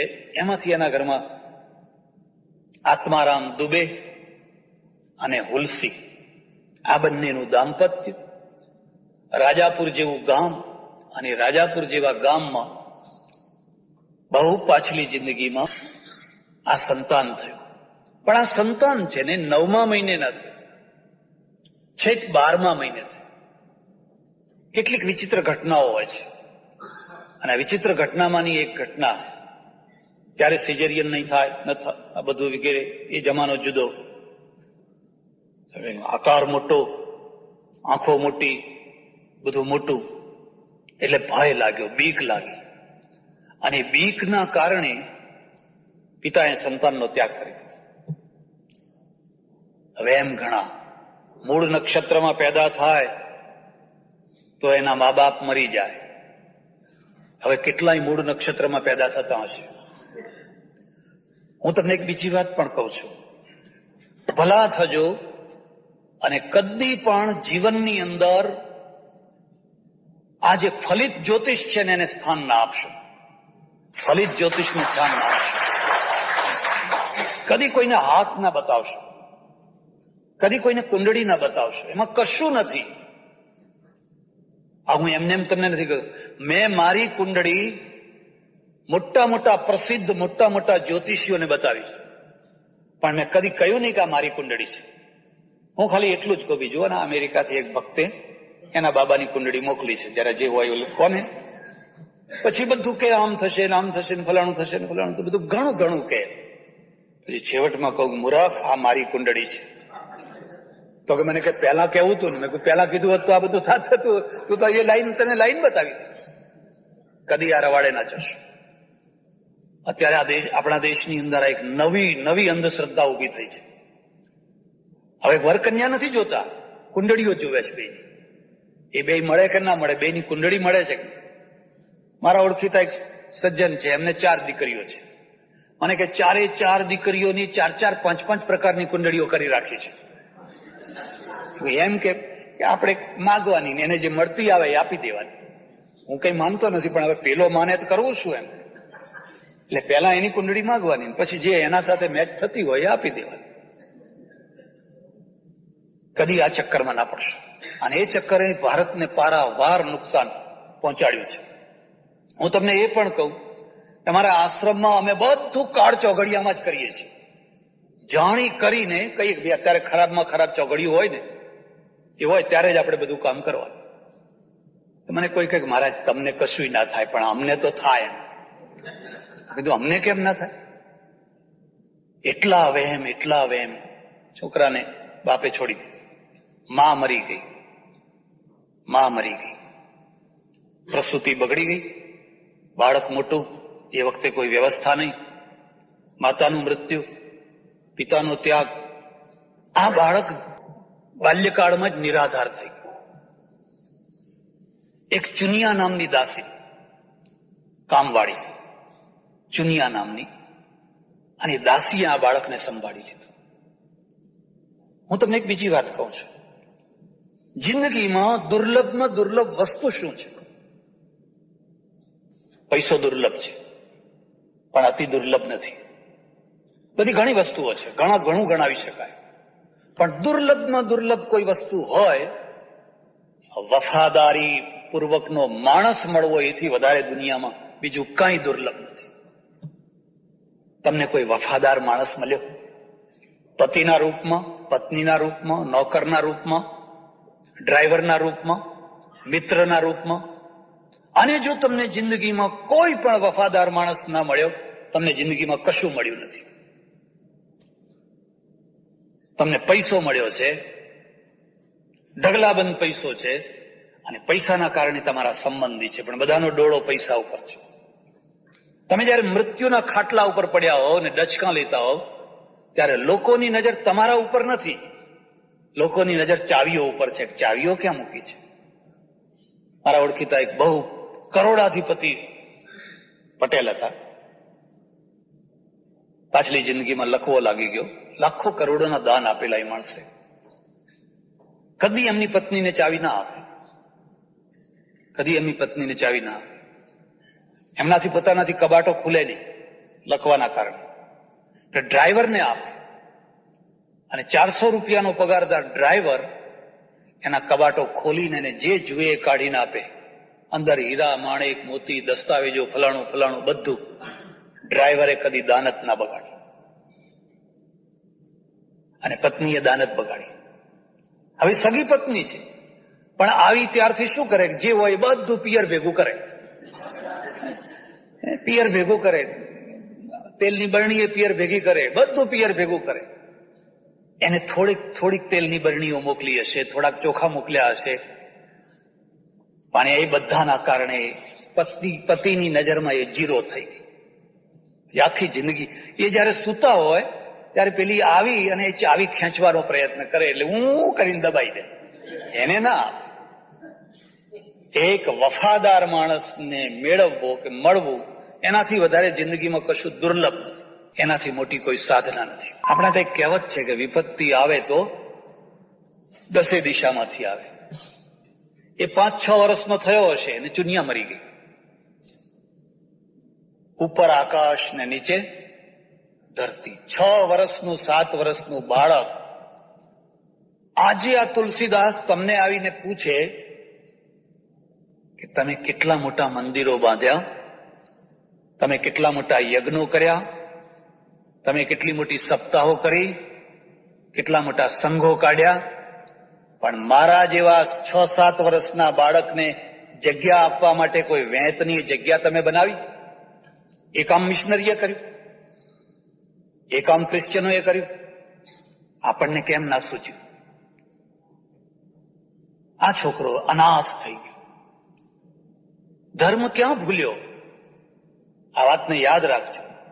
મંદિરો બાંધવાથી ધર્મ ટકતો નથી, યજ્ઞો કરવાથી એ ટકતો નથી, સપ્તાહો કરવાથી એ ટકતો નથી. ધર્મ ટકે છે નાનામાં નાના માણસથી માંડીને મોટામાં મોટા માણસ સુધીના પ્રશ્નો ઉકેલે તો ધર્મ ટકે છે. જો ધર્મ પ્રશ્નો ઉકેલતો જ ના હોય, પ્રશ્નો ઉભો કરતા હોય, તો તમે સોનાના શિખર ચડાવો, એથી કઈ ધર્મ ટકવાનું નથી. પણ પ્રશ્નો ઉકેલે તો ધર્મ ટકે. આ બાળકનું કોણ? અનાથ બાળકનું કોણ? વળી પાછું એના ઉપર કલંક લાગ્યું. કલંક એ રીતે લાગ્યું કે અરે આ તો કેવો અક્કર્મી છે કે એના જન્મતા જ એની માં મરી ગઈ, બાપ મરી ગયો, અને આ દાસી ઉછેરવા લાગી હતી તો દાસીએ મરી ગઈ, માટે આપણે બધા દૂર રહો. જો એના નજીક જો કોઈ જશો તો આપણી પણ એ દશા. આને જ્ઞાન કહેવાય, અજ્ઞાન કહેવાય, આને સંસ્કૃતિ કહેવાય, આને વિકૃતિ કહેવાય. અનાથ બાળકો માટે ક્યાં જગ્યા છે? નડિયાદમાં એક હિન્દુ અનાથ આશ્રમ તો ગાંધીજીના સમયમાં બનાવ્યો. ગાંધીજીએ મારા ખ્યાલથી એનું ઉદ્ઘાટન કરેલું. પણ એ અનાથ આશ્રમને બાદ કરો, તમારી પાસે છે શું? અને આ મંદિર, આ મોટા મંદિરો, ત્યાં તો બધા બાળભોગ, રાજભોગ, ભોગો ધરાય છે, અને ભોગોના પડીકા વળાય છે. એ તો 51 વાળા, 101 વાળા, 21 વાળા હોય છે. એ તો અનાથ બાળકો માટે તો એક પડીકું નથી. તો બજારની બધી દુકાનો અહીં ભેગી થઈ ગઈ છે. બજારની બધી દુકાનો અહીં ભેગી કરી દીધી છે. એક જગ્યાએ મારા પ્રવચનો ચાલે રામાયણ ઉપર, બધા નીચે બેસે. દેશમાં તો બધા નીચે બેસે. સામે એક ગૌર વર્ણનો માણસ બેસે, બધાથી જુદો પડી આવે. પ્રવચન પૂરું થાય, હાથ જોડી ઘણી વાર સુધી ઉભો રહે. એ મારું ધ્યાન એના તરફ ગયું. મેં કોઈને પૂછ્યું કે ગૌર વર્ણનો માણસ છે કોણ છે? મને કહ્યું એ તો આપણા આ ચર્ચનો પાદરી છે. અરે પાદરી સાંભળવા આવે છે? હા, રોજ આવે છે. તો કાલે એને નીચે ના બેસાડશો, ઉપર મારી જોડે સન્માનપૂર્વક બેસાડજો. આપણે બધા ધર્મને માન આપવાનું. એ આવે છે એની મહત્તા છે, અને કોઈ અપેક્ષા રાખ્યા વિના ચૂપચાપ નીચે બેસી જાય છે, એ એની બીજી મહત્તા છે. નહીં તો અમે તો એવા હોશિયાર હોઈએ ને કે તમે ના બોલાયા હોય ને આવીએ ને પછી સારામાં સારી જગ્યા હોય ત્યાં જઈને બેસી જઈએ. પછી લોકો ગૂંચવાય કે હવે કોણ ઉઠાડવા જાય, હું આ બેસવા દો ને, હવે હું આ બેસી ગયા. પછી મેં એમને પૂછ્યું, આવો કીધું, અહીં બેસો. મને કે ના, સાંભળવાની મજા તો સામેથી આવે.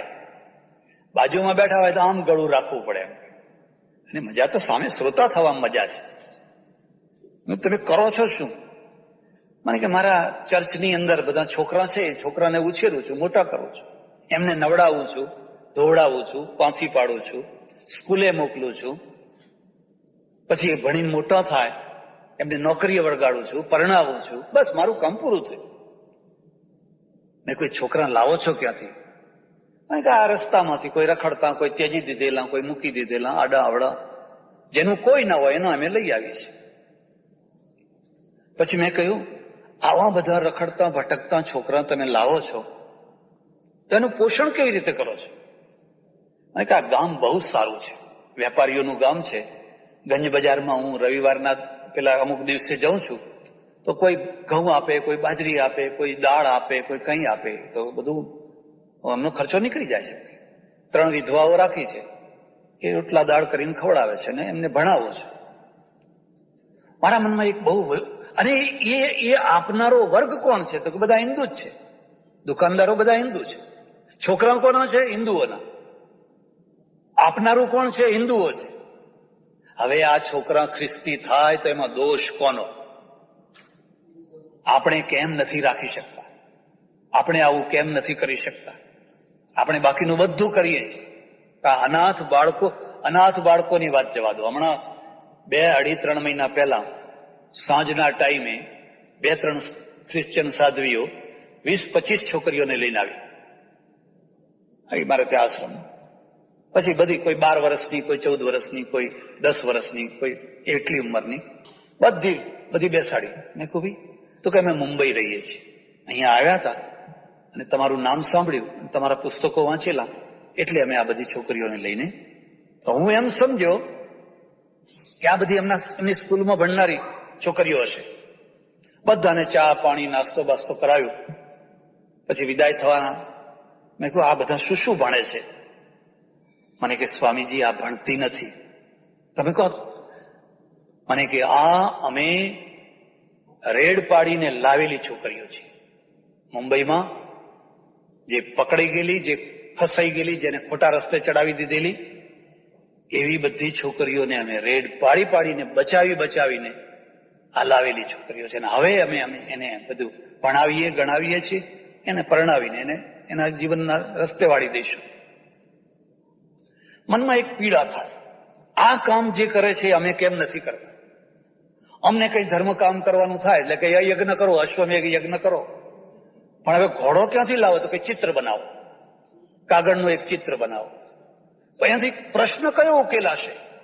કયો પ્રશ્ન એનાથી ઉકેલાશે? પ્રશ્ન ક્યાં ઉકેલવા છે? પ્રશ્ન ઉકેલવા માટે ક્યાં ધર્મ છે? આ તો આપણો પ્રશ્ન ઉકેલાય એટલે બસ, પછી લોકોને રાજી રાખવાના, લોકોને પાટલે બેસાડવાના, પટેલ ખાસ ફાળવાના, પટેલ મળે ત્યાં સુધી બીજાને બેસાડવાના. અનાથ બાળક 6 વર્ષનો, 7 વર્ષનો લોકોના ઓટલે પડ્યો રહે. કોઈ આપે તો ખાય. અને એક બીજી વાત હું તમને કહું છું કે દરેક ગામમાં થોડાક સુખી ઘર હોય છે. આખું ગામ તો કદાચ સુખી ના હોય, પણ થોડાક પૈસાદાર ઘર હોય છે, સુખી ઘર હોય છે. પણ બધા સુખી ઘરોમાં અન્નપૂર્ણાઓ નથી હોતી. કોક ઘરમાં અન્નપૂર્ણા હોય છે. મધ્યમ વર્ગમાં હોય, દુઃખી વર્ગમાં હોય, પણ કોક ઘરમાં અન્નપૂર્ણા હોય. અને એ અન્નપૂર્ણા છે એ જ બુદ્ધને ખીર મોકલે. એ સુજાતાના દ્વારા, જા બેટા આપણે ખીર ખાધી, કોઈ સાધુને ખીર ખવડાવીએ, અને સુજાતા અમર થઈ જાય. સુજાતા અમર થઈ જાય. એ અન્નપૂર્ણા છે. એના મનમાં એક જ છે કે મારા ઘરમાં આટલી સરસ રસોઈ બનાવી, કોકને તો ખવડાવ. કોઈ વૃદ્ધ માણસ હોય, કોઈ ડોશી હોય, એકલી બિચારી શું રાંધવાની, શું ખાવાની? એકલા કઈ ટેબલ ઉપર બેસીને કઈ જમવામાં મજા આવતી હશે? લાવો એને બોલાવીએ, એને ખવડાવીએ. આ અન્નપૂર્ણાનું, એ ગામમાં એક અન્નપૂર્ણા એવી યાદ કરીને આ છોકરાને ખવડાવે, યાદ કરીને ખવડાવે. આમ કરતા 12 વર્ષ એના વીતી ગયા. 12 વર્ષ વીતી ગયા. દિવાળીના દિવસોમાં ફટાકડા ફૂટતા હોય, એ ટગર જોયા કરતો. એને કોઈ ફટાકડો લાવી આપનાર નહીં. લોકોના છોકરા ચોકલેટ ખાતા હોય, બરફી ખાતા હોય, મીઠાઈ ખાતા હોય, એને કોઈ રોટલાનો ટુકડો આપનાર નહીં. લોકોના છોકરા સારામાં સારા કપડા પહેરીને ફરતા હોય, મા બાપની આંગળી પકડીને રીસાતા હોય, નાચતા હોય, કૂદતા હોય. કોની આંગળી પકડવી? કોઈ નહીં, જેનું કશું જ નહીં, કોઈ નહીં.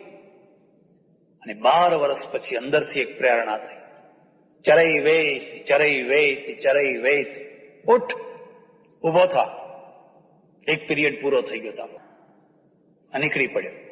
કોઈને કશું કહે, અને કોઈ માસી તો હતી નહીં કે ભાઈ આ ઢેબરા દેતો જા રસ્તામાં ખાવા માટે. અનાથ જિંદગી એક એની પણ કોઈ વાર હું તમને ખાસ ભલામણ કરું છું, આખા વર્ષમાં એકાદ વાર કોઈ અનાથાલયની મુલાકાત લેવી, એકાદ વૃદ્ધાશ્રમની મુલાકાત લેવી, કોઈ વૃદ્ધ માટે કશુંક લઈ જવું, થોડુંક કંઈક લઈ જવું, એમને આપવું. કોઈ બાળકો માટે કંઈક લઈ જવું. દીકરીના લગ્નમાં તમે લાખો રૂપિયા ખર્ચી નાખો, બીજા ખર્ચોમાં કેટલું ખર્ચી નાખો. એક વાર તો આ સંસ્થાઓની મુલાકાત લેવી. તમે એમની દુનિયા તો જુઓ, એ યતીમખાના તો તમે જુઓ કે એ દુનિયા કેવી છે, જ્યાં વાલ નથી, ભૂખ્યો તરસ્યો, ફાટેલા કપડા, ચીંથરે હાલ આ બાળક ચાલ ચાલ ચાલ ચાલ ચાલ કરે છે, રખડતો ભટકતો અંતે અયોધ્યા પહોંચ્યો. અને અયોધ્યા જયારે પહોંચ્યો, રાત પડી ચૂકેલી, 9-10 વાગી ચૂકેલા. એ જમાનામાં લોકો વહેલા સુઈ જાય, બધા દીવો રામ કરી બધા ઘસઘસાટ સુઈ ગયેલા. ક્યાં જવું, કોના ત્યાં ઉતરવું, કોઈ ઓળખાણ નહીં, કોઈ પીછાણ નહીં. પહેલામાં પહેલો જે આશ્રમ મળ્યો, એ આશ્રમમાં જઈને બારણું ખખડાયું. ડરતા બારણું ખખડાયું. અંદર એક વૃદ્ધ પુરુષ બેઠા બેઠા ભગવાનનું નામ જપે. એને થયું કે ત્યારે કોણ બારણું ખખડાવતું હશે. આવ્યા, આવીને ઉઘાડ્યું, જોયે છે 12 વર્ષનો બાળક ઉભેલો છે, હાડકે હાડકું દેખાય છે, પણ ચંદ્રમાના પ્રકાશમાં એનું લલાટ ચમકી રહ્યું છે.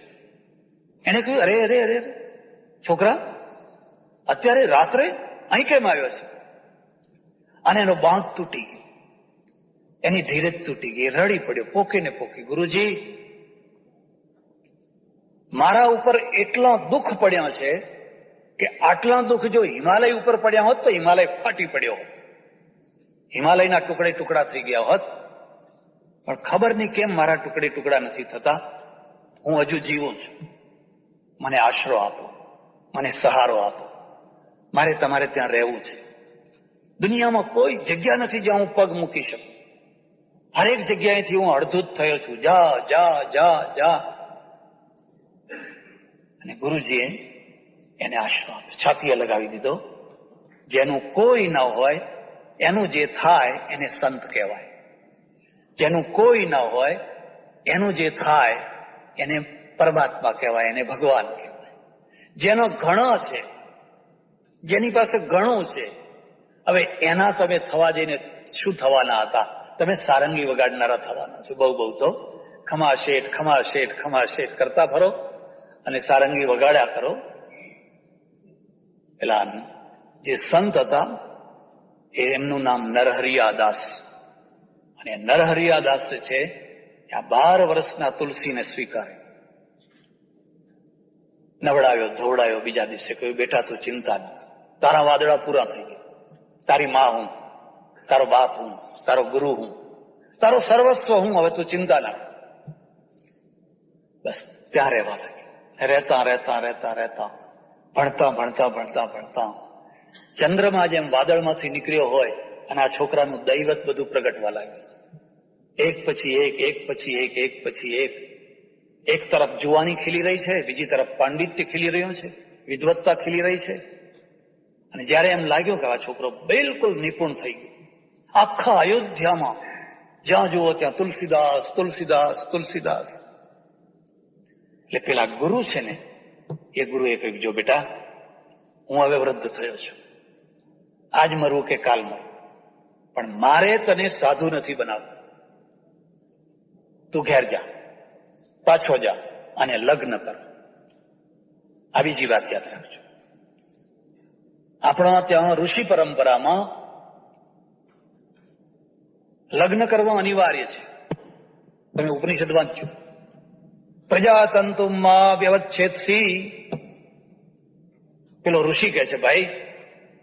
તો ઘેર જા અને પ્રજાના તાંતણાને તોડીશ નહીં. પ્રજાનો જે તંતુ છે એ તંતુને તું ચાલુ રાખજે. વૈરાગ્ય ખરો, પણ ઘરનો ત્યાગ નહીં. વૈરાગ્યથી ઘરને દીપાવાનું. ના ગુરુજી મારે નથી જવું, ના મારી આજ્ઞા છે, તું ઘેર પાછો જા, મેં તને ભણાવી દીધું, મેં મારું કર્તવ્ય પૂરું કર્યું, હવે તું તારા ઘેર પાછો જા. તુલસીદાસ ઘેર જવા નીકળ્યા. એમના આવતા પહેલા ગામમાં ખબર પડી ગઈ. ઓહો, અલ્યા તને ખબર પડી ગઈ? પેલો તુલસીઓ અહીં પેલા ઓટલે પડ્યો રહેતો હતો ને, અરે કે બહુ મોટો વિદ્વાન થયો છે, બહુ મોટો વિદ્વાન થયો છે. તમારો ચહેરો બદલી જાય, તમારું રૂપ બદલી જાય. તમે યુગાન્ડામાંથી પહેરેલા કપડે દેશમાં જાઓ અને મુંબઈ ઉપર કોઈ તમને લેવાય ના આવે, અને પછી ઇંગ્લેન્ડ થી પછી બધા ચમ ચમ ચમ ચમ કરતી 8-10 બેગો લઈને જાઓ અને લોકો કે મારે ત્યાં ઉતરજો, હો મારે ત્યાં ઉતરજો. બધાની નજર ક્યાં હોય કે આ બેગો ક્યારે ખુલશે, આ બેગો કેમ ઉઘડતી નથી હજુ. અને જો બેગો ઉઘડવામાં, તો આ કેટલાક હોશિયાર લોકો એવા છે કે જ્યાં ઉતરવાનું હોય ને બેગો ત્યાં નહીં લઈ જાય, બીજે જ મૂકીને આવે. પેલા નજર હોય કે ભાઈ તમે આવ્યા પણ તમારી બેગો ક્યાં ગઈ? અને જો એમ કે તો ફલાણે મૂકીને આવ્યા, ચારો ઉતરી જાય. સારું, ત્યારે પછી 2 દિવસ પછી જવું હોય તો ગામ આખું એના સ્વાગત માટે ભેગું થયું. આખું ગામ, ઓહો, તમે અમારા ગામના. કોઈ કે હું તારો મામો થઉં, કોઈ કે હું તારો કાકો થઉં, કોઈ કે હું ફલાણો થઉં. એક બીજી વાત યાદ રાખજો, જિંદગીમાં મધુરતા અને કડવાશ આ વારાફરતી ચાલ્યા જ કરવાની. સંબંધોની કોઈની સાથે તમારો સતત મધુરતા ભર્યો સંબંધ રહે તો બહુ મોટું ભાગ્ય સમજવાનું. પ્રત્યેક સંબંધમાં થોડોક પીરિયડ કડવાશનો આવે, થોડો મધુરતાનો આવે, થોડો કડવાશનો આવે, થોડો મધુરતાનો આવે. કડવાશ એવી તીવ્ર આવે કે મધુરતા બધી ધોઈ જાય, કાયમના માટે સંબંધ કપાઈ જાય. સંત કોને કહેવાય, મહાપુરુષ કોને કહેવાય? એ કડવાશના પીરિયડની જે કડવાશ છે એને કોગળા કરીને ફેંકી દે અને માત્ર મધુરતા યાદ રાખે, તો એમ સમજવાનું કે આ આખી જિંદગીમાં મધુરતા જ મધુરતા રેલાવશે. બાકી તમે જૂની વાતો યાદ કરીને પેલી કડવી વાતો વાગોળ્યા કરો, ચાવ્યા કરો, તો તમારું મોઢું કડવું થાય અને જેના સામે જુઓ એનું મોઢું. તુલસીદાસ બધી કડવાશ ભૂલી ગયા. નહીં તો અત્યારે કહી શકાય એમ હતા, કાકા હું જયારે આ ઓટલા ઉપર સૂતો હતો ત્યારે ક્યાં ગયા હતા? તમે ફલાણા, તમે ફલાણા, તમે ફલાણા. હું જયારે આ ઓટલા ઉપર સૂતો હતો ત્યારે તમે બધા ક્યાં ગયા હતા? એવું કહી શકે. તુલસીદાસે એવું ના કહ્યું, કાકા તમારા આશીર્વાદથી ભણ્યો હો, તમારી કૃપાથી ભણ્યો, તમારી દયાથી ભણ્યો. આ જે કંઈ છું એ તો તમારા આશીર્વાદથી જ. એટલે લોકોને લાગ્યું કે હો, આના અંદર તો જરાય કડવાશ નથી. હવે એવામાં બાજુના ગામના એક પંડિત આવેલા, વિદ્વાન આવેલા, એમણે વિચાર કર્યો કે આ મૂર્તિઓ છોડવા જેવો નથી. પછી રખેને કોઈ બીજો આપી ચાંદલો કરી દે, રૂપિયો આપી દે. એટલે ફાટ દઈને ગજવામાંથી રૂપિયો કાઢ્યો અને તુલસીદાસને કે જરા લાંબો, જમણો હાથ લાંબો કરજો, રૂપિયો મૂકી દે. અરે આ શું? ના ના ના, મારી દીકરીના લગ્ન તમારા સાથે કરે.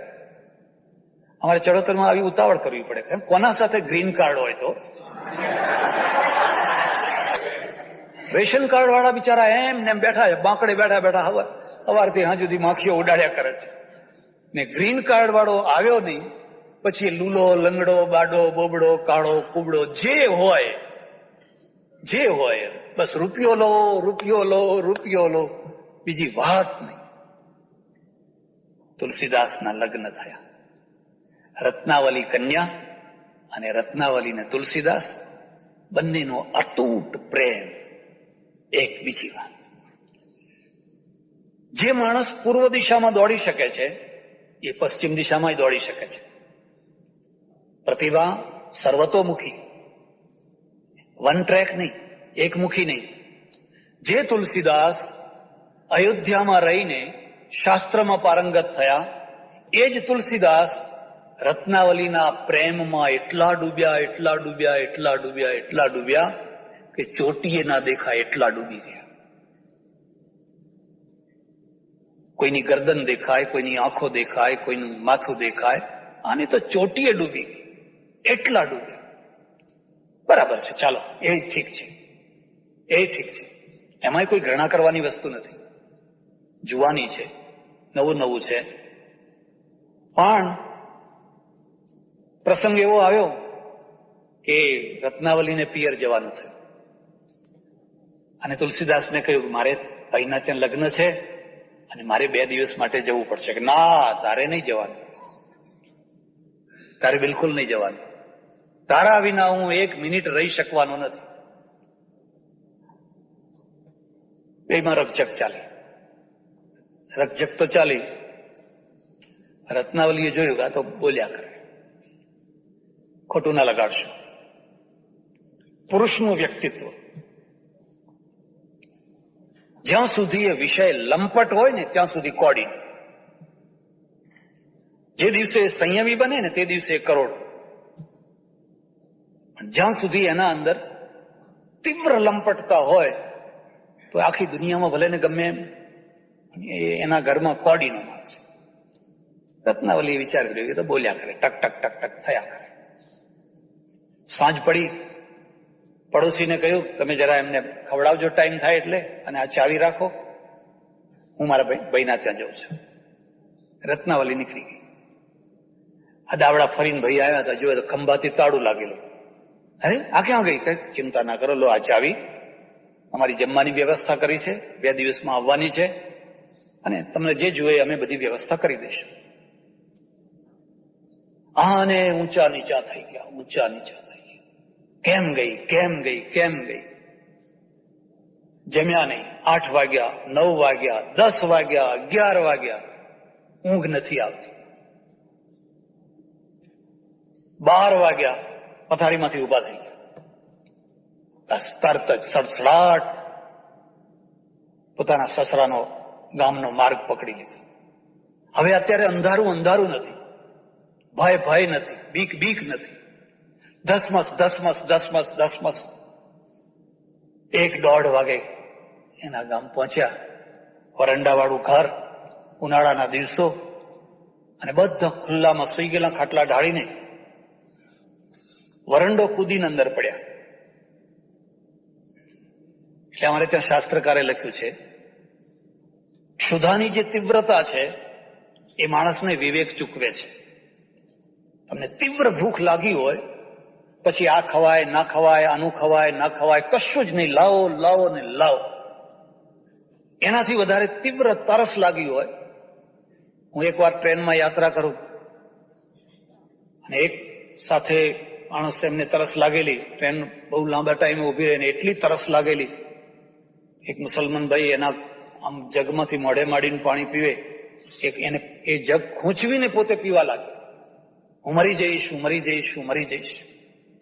પણ શાસ્ત્રકાર કહે છે આ બધી તીવ્રતામાં અત્યંત કોઈ તીવ્રમાં તીવ્ર કોઈ આવેગ હોય, તીવ્રમાં તીવ્ર કોઈ આવેગ, તો એ કામનો આવેગ છે. બધા આવેગોને તમે થોડા ટાઈમ શાંત કરી શકો, રોકી શકો, પણ આ આવેગ તો એક અગ્નિના આવેગ કરતાંય પ્રચંડ છે. અને આવેગના જોરમાં રાત્રે 1:30 વાગે પેલા બધા ઘસઘસાટ સૂતા છે, વરંડો કૂદીને નીચે પડ્યા. આટલા બધામાં કોણ? રત્નાવલી. ખોરતા ખોરતા ખોરતા જોયું તો આ રત્નાવલી છે. એને જગાડી અને જાગતાની સાથે એને થયું, અરે તમે અહીંયા? અત્યારે મારો બાપ જોશે, મારી મા જોશે, મારા બધા કુટુંબીઓ જોશે, તમારી શું કિંમત, મારી શું કિંમત? અને એનું રૌદ્ર રૂપ થઈ ગયું. પ્રેમ રણચંડી બની ગયો. આક્રોશમાં, આવેગમાં આક્રોશ. અને એ વખતે જે એને ફટકારવા લાગી, જે ફટકારવા લાગી, જે ફટકારવા લાગી, તમને શરમ નથી આવતી? આ હાડકં, આ માંસ, આ ચામડું, આ મળ, આ મૂત્ર, આમાં કફ ભર્યો છે. આમાં કોઈ સારી વસ્તુ નથી. જો આ ચામડું કાઢી નાખવામાં આવે તો એમ જોવાનું પણ ન ગમે. એના માટે તમે અહીં આવ્યા છો. આટલું મન જો ભગવાનમાં લગાડ્યું હોત તો તમારો બેડો પાર થઈ જાય. અને એક બહુ મોટો આઘાત, આઘાતનો પ્રત્યાઘાત.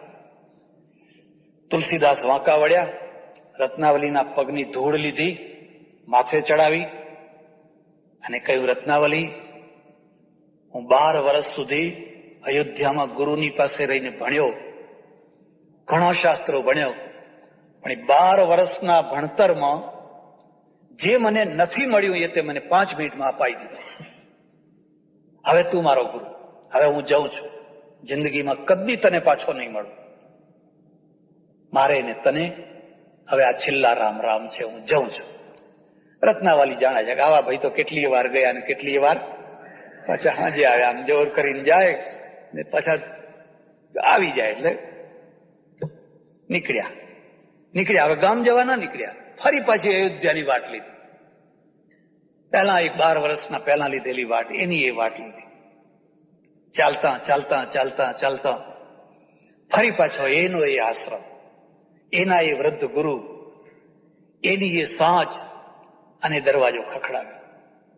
હવે તો માણસ વૃદ્ધ થઈ ગયા છે. આવીને દરવાજો ખોલ્યો. ઓહો, કોણ તું?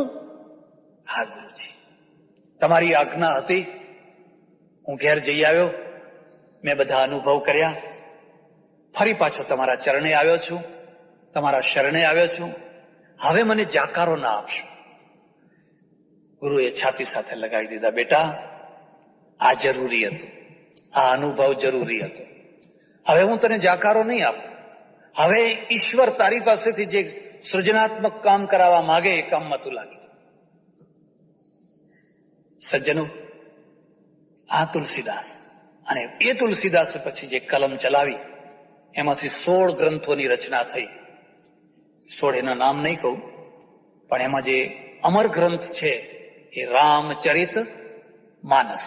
રામચરિત માનસ આ ગ્રંથ એટલો અમર થયો કે લગભગ અડધા ભારતમાં, પોણા ભાગના ભારતમાં એ શાસ્ત્ર બની ગયો. બીજા બધા શાસ્ત્રો દબાઈ ગયા, એ શાસ્ત્ર બની ગયો. એટલે આ બંને ગ્રંથો, એક તરફ વાલ્મીકી રામાયણ, બીજી તરફ તુલસી રામાયણ, એ બંનેના કર્તાઓ કવિઓ, અને કવિ થવા પાછળ, સર્જન કરવા પાછળના જે ધક્કા, જે આઘાતો, જે પ્રત્યાઘાતો, અને એમાંથી જે રચના, એ બધી રચનાની સૂક્ષ્મ થોડી ભૂમિકા આજે આપણે થોડી ચર્ચા કરી. આગળના દિવસોમાં ભગવાન જેવી બુદ્ધિ આપશે, જેવી શક્તિ આપશે, એવી ચર્ચા કરશું. આજે સમય થયો એટલે અહીંયા વિરામ. હરિ ઓમ તત્સત. કૃષ્ણ કનૈયા, સદગુરુ, નમઃ પાર્વતી પતે.